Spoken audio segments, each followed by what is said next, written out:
with a breaking news alert. Right now at 8, they're still trying to resolve that massive global outage. Affects flights, banks, stock market, news stations, all feeling the effects of an outage. The problem stemmed from an issue with a company called CrowdStrike. It is a cybersecurity firm. It's got 24,000 customers, including Microsoft. We are going to get to Aaron Farrar live at JAX this morning, where people have been delayed for hours. But first, let's get to Chris Will, who's in the studio. So, Chris, CrowdStrike, the cyber company at the center of this outage, issued a statement. That's right. We are hearing from the president and CEO, who wrote in a statement on X saying it is actively working with customers after a defect was found in a content update for Windows hosts. He writes in that statement, quote, "This is not a security incident or cyber attack. The issue has been identified, isolated, and a fix has been deployed. We refer customers to the support portal for the latest updates." Mac and Linux hosts were not impacted by this. Other issues we've seen this morning was for 911 services. We know Clay County's 911 service was having some problems, but they are back. JSO's non-emergency number was also down. Both are now back and operational. Major airlines are also facing a ground stop this morning. Transportation Security Pete Buttigieg is saying that the DOT will hold all airlines responsible for meeting the needs of passengers, and this situation spreads across the world. One person in India even writing that they received their first handwritten boarding pass today. The concern is now spreading to the global stock markets, though. Here in the United States, CrowdStrike and Microsoft are both already down before the stock exchange opened in New York. CrowdStrike was down at 18% at one point, is now at about 10%. The Malaysian stock exchange experienced disruptions as well. The London Stock Exchange saw some problems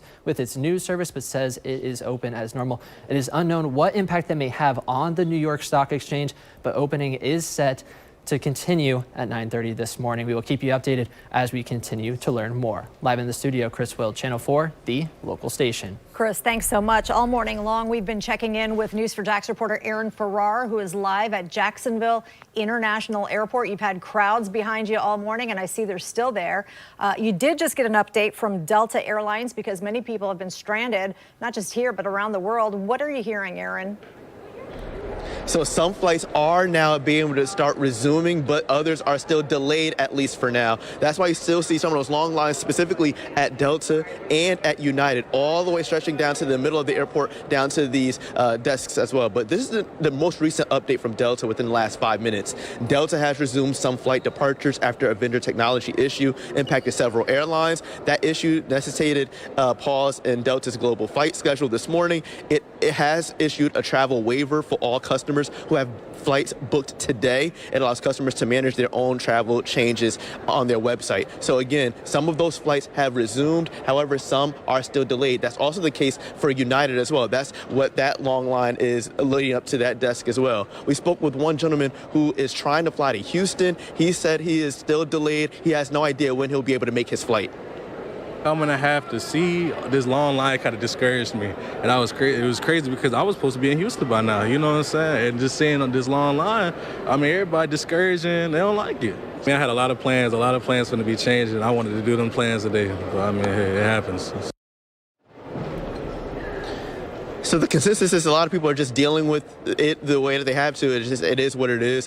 Some are disappointed and discouraged, and they're just hopeful that they can get out onto a flight. One thing that has changed within the time that we've been here is the boards that show the different flights are starting to come back. There are a couple of the screens that still show that blue screen of death, but an update, at least from FlightAware, there are 14 cancellations. 14 flights are delayed right now here at the airport. We will continue to monitor the different updates from the different airlines as they become available.